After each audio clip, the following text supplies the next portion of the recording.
Bismillahirrahmanirrahim. Assalamualaikum warahmatullahi wabarakatuh.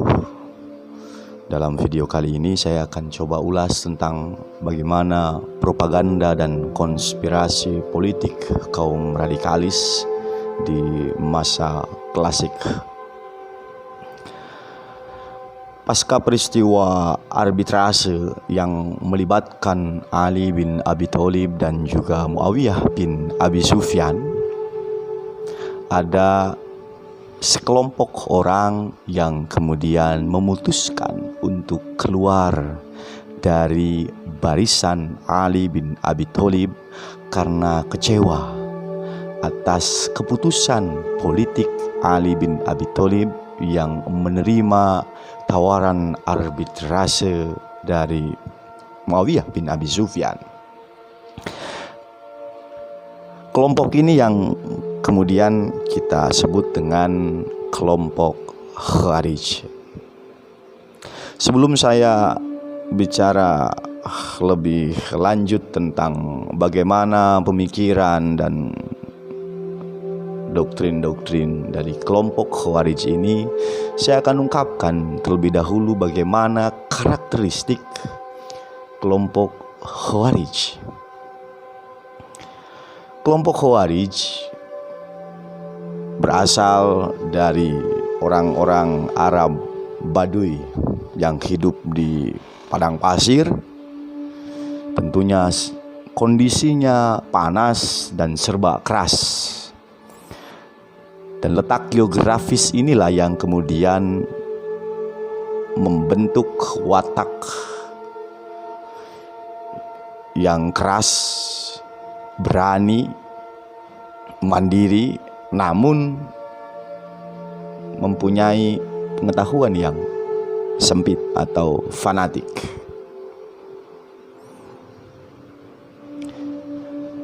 Dalam membicarakan urusan karakter, misalkan kita bandingkan bagaimana orang-orang yang hidup di daerah pesisir pantai, pegunungan, atau kemudian juga gurun pasir. Ketiga kondisi ini akan mempengaruhi watak seseorang. Orang yang terbiasa hidup di gurun pasir atau di daerah pantai tentu suaranya itu keras, karena kalau pelan tidak kedengeran. Banyak angin yang berhembus yang kemudian juga mengharuskan orang berteriak ketika memanggil kawannya. Berbeda dengan orang yang hidup di daerah pegunungan yang cenderung sejuk, dingin, sehingga dengan suara pelan pun masih bisa terdengar. Apalagi orang-orang yang kemudian hidup di gurun pasir. Nah, ini setidaknya kondisi geografis itu pun mempengaruhi karakteristik seseorang. Begitupun halnya dengan kelompok Khawarij tadi. Mereka cenderung keras dan intoleran. Terhadap apa? Terhadap keputusan yang diambil oleh Ali bin Abi Thalib. Selain itu, kalau kita lihat bagaimana karakteristik orang Khawarij di zaman dulu, mereka itu adalah orang-orang yang nampak taat beribadah, rajin berpuasa, rajin membaca Al-Quran. Bahkan mereka pun, kemampuan mereka itu melebihi para sahabat Nabi karena saking rajinnya beribadah. Namun dalam buku teologi Islam karangan Pak Harun Nasution diungkapkan bahwa sekalipun mereka tampak taat beribadah, rajin berpuasa dan membaca Al-Quran, mereka ini berasal dari orang-orang yang kemudian berwatak keras dan baru mengenal Islam, sehingga motivasinya atau dorongan untuk beragamanya itu sangat tinggi, tapi tidak diimbangi dengan kemampuan dalam memahami setiap pesan dalam teks Al-Quran ataupun hadis. Performa orang-orang Khawarij itu secara lahiriah itu sangat soleh, nampak ahli agama, nampak faham dengan persoalan hukum Islam. Namun pemahaman atas semuanya itu masih difahami secara tekstual, sehingga wajar ketika orang-orang Khawarij itu kemudian menuduh kafir ataupun musyrik pada siapa saja yang berbeda faham dengan kelompoknya. Yang dilakukan oleh Khawarij di masa awal, mereka mengatakan bahwa Ali bin Abi Thalib dan Muawiyah bin Abi Sufyan telah kafir dan halal darahnya untuk dibunuh, dengan semboyan atau moto propagandanya itu adalah la hukma illallah, tidak ada hukum kecuali hukum Allah, tidak ada hukum selain hukum Allah.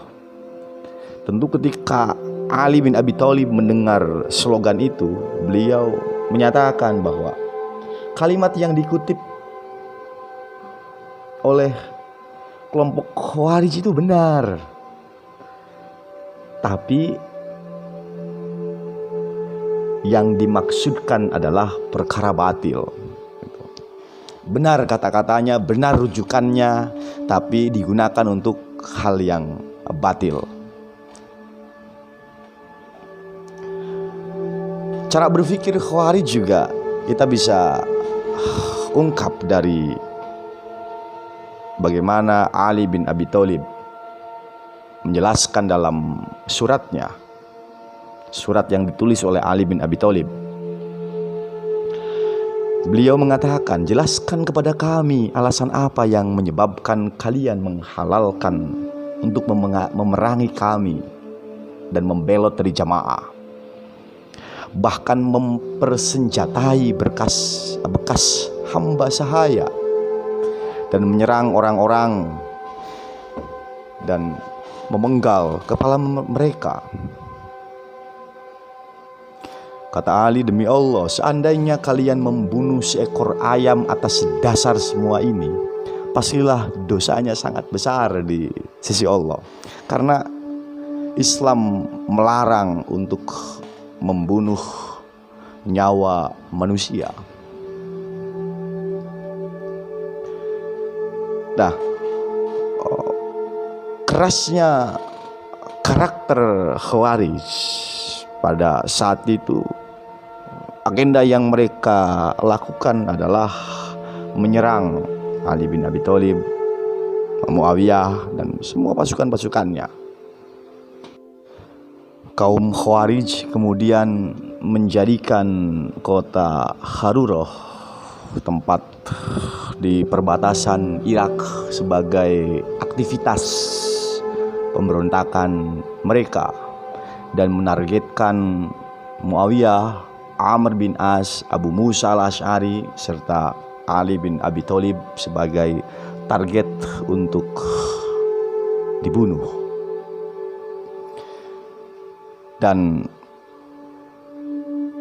Abdullah Ar-Rahman bin Muljim ini yang kemudian berhasil membunuh Ali bin Abi Thalib pada saat Ali bin Abi Thalib akan melaksanakan sholat subuh.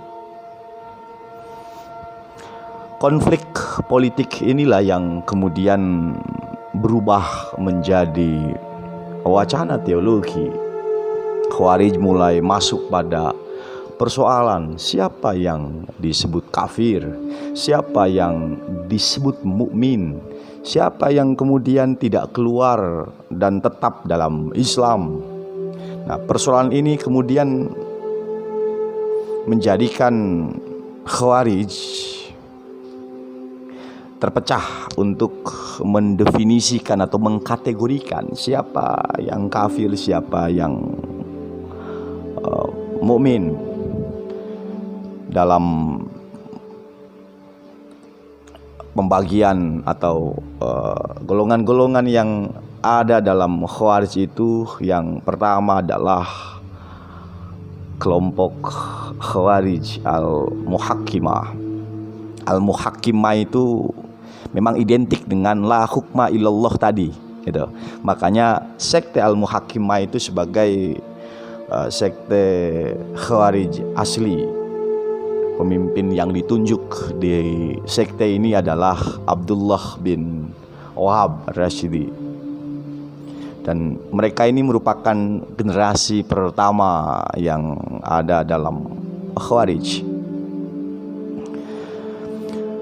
Pendapat Al-Muhakkimah itu bahwa semua orang yang melakukan dosa besar termasuk kafir, sedangkan yang mereka maksudkan bahwa dosa besar tersebut ya termasuk zina dan membunuh tanpa sebab. Itu. Jadi Al-Muhakkimah itu pertama mengkategorikan yang terlibat perang Siffin atau arbitrase. Berarti ada Ali bin Abi Thalib beserta pasukannya, Muawiyah bin Abi Sufyan beserta pasukannya, maupun yang mewakilinya Amr bin As dan juga Abu Musa al-Asy'ari. Kemudian yang kedua ada sekte Al-Azariqah. Penamaan sekte ini dinisbatkan pada pendirinya, Abi Rashid Nafi bin Al-Azraq. Dalam sejarah, sekte inilah yang paling ekstrim dan radikal dibanding kelompok atau sekte-sekte lain yang ada di Khawarij. Karena enggak pakai bahasa kafir lagi. Al-Azariqah menggunakan bahasa musyrik. Nah, kalau musyrik itu berarti dikategorikan orang yang menyekutukan Allah, gitu. Yang mengaku adanya Tuhan selain Allah, atau bahkan orang musyrik itu dikategorikan yang menyamakan sesuatu dengan Allah. Nggak pada bahasa kafir lagi, bisa melebihi dosanya kafir. Ini Al-Azariqah. Kenapa dikategorikan sebagai sekte yang cukup ekstrim? Yang ketiga ada An-Najdah. Berasal dari nama pemimpinnya, Najdah bin Amir al-Hanafi. Mereka ini sebenarnya sepaham dengan apa yang digagas oleh Al-Azariqah. Tapi mereka tidak setuju dengan terminologi musyrik yang kemudian dinisbatkan pada orang-orang yang terlibat dalam peristiwa arbitrase. Jadi jangan sekejam itulah kalau bahasa Al-Najdah itu, jangan sampai pakai bahasa musyrik, gitu.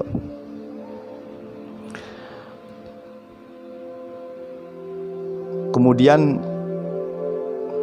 An-Najdah juga meyakini bahwa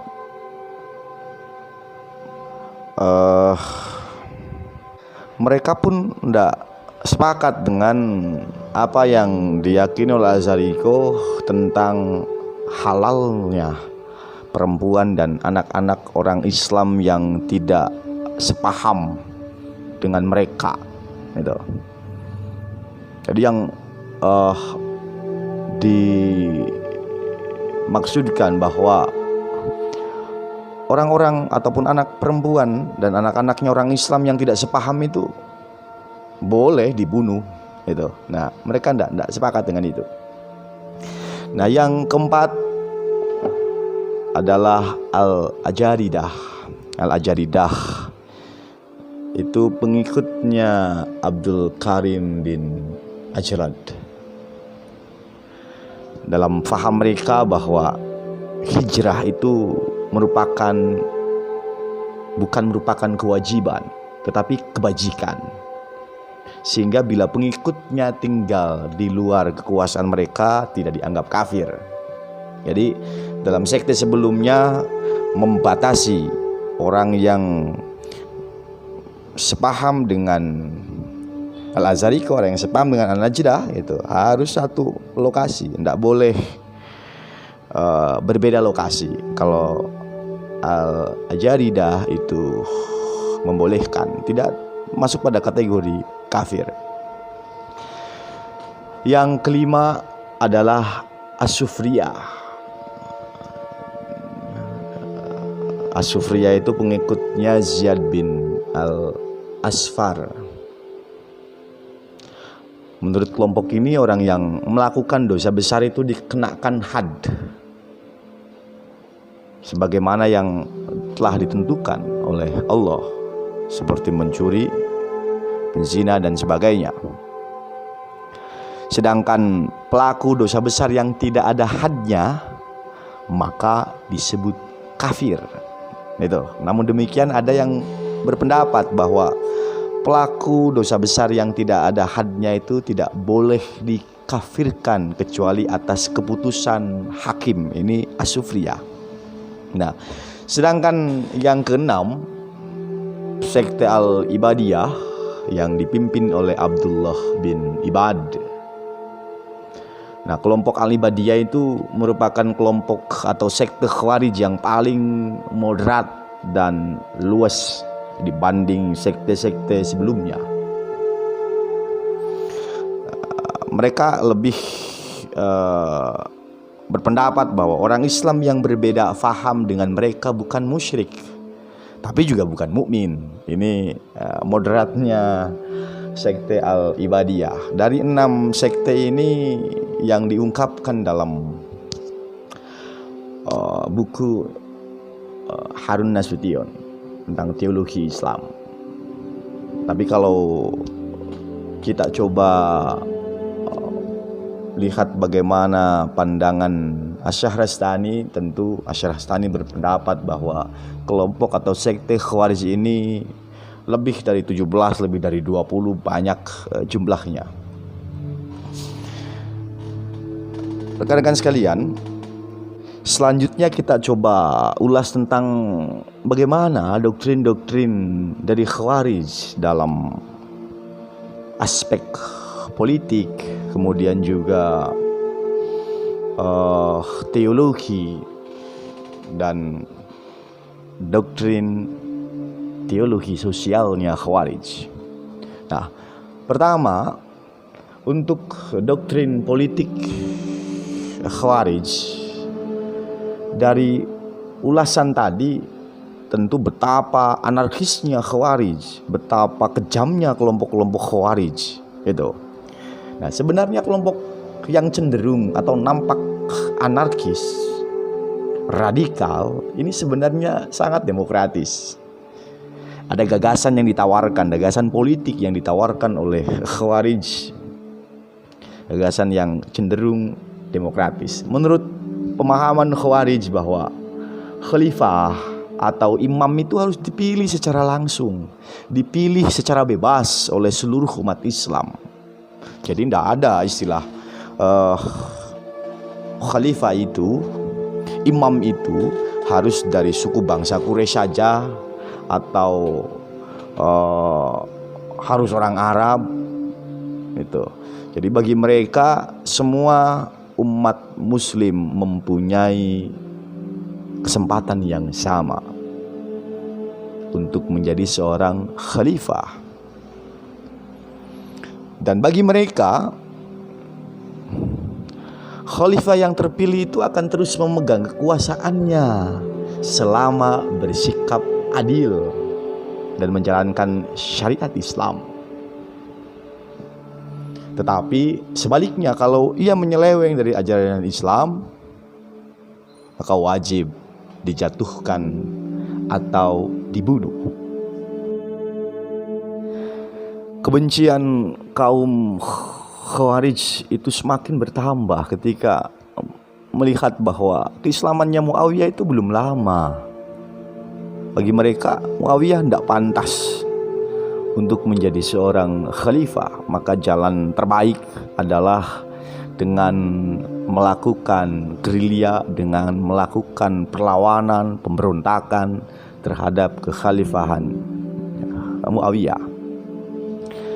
Kemudian doktrin politik Khawarij ternyata punya warna berbeda. Mereka berani menyuarakan, berani mengatakan untuk mengkritik sistem pemilihan.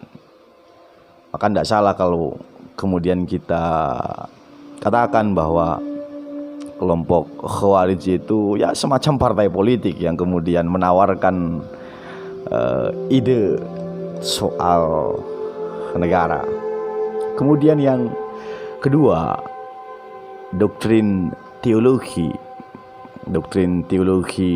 yang paling khas dari Khawarij itu adalah soal dosa besar, karena ini menjadi wacana awal dalam perdebatan teologi.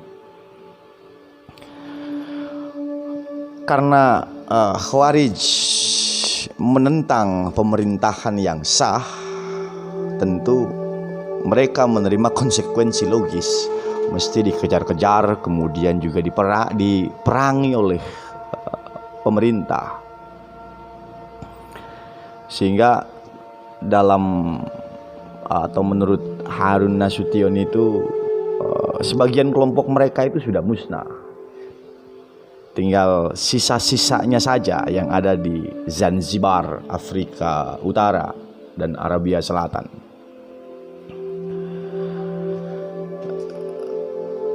Nah, doktrin sentral dari Khawarij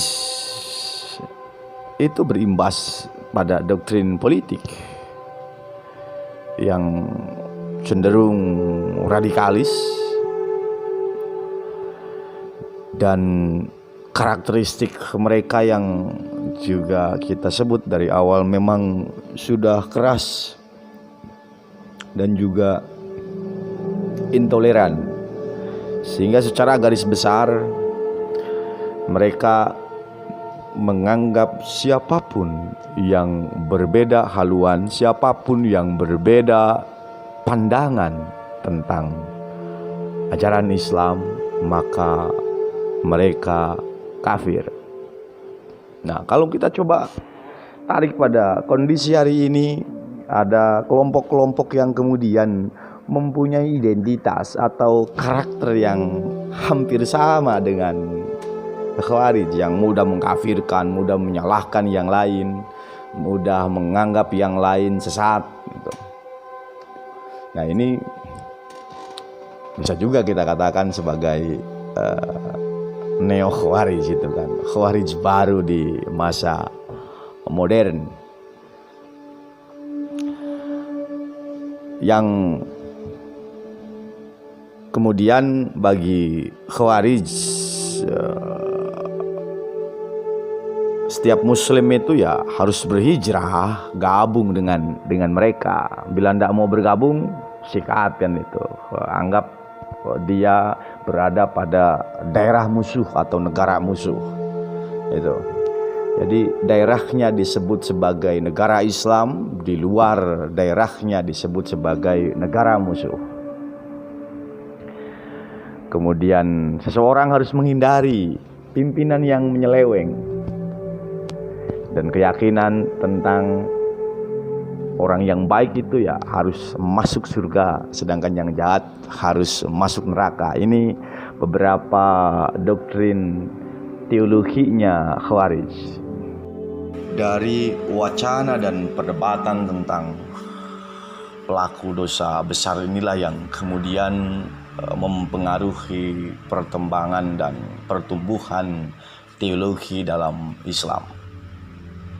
Mudah-mudahan dari apa yang sudah kita kaji bersama, kita bisa ambil hikmahnya untuk lebih selektif dalam memahami ajaran agama, tetap terbuka, inklusif dengan perbedaan-perbedaan pendapat yang ada di sekeliling kita, tidak merasa diri paling benar dan paling berhak menentukan siapa ke surga dan siapa ke neraka.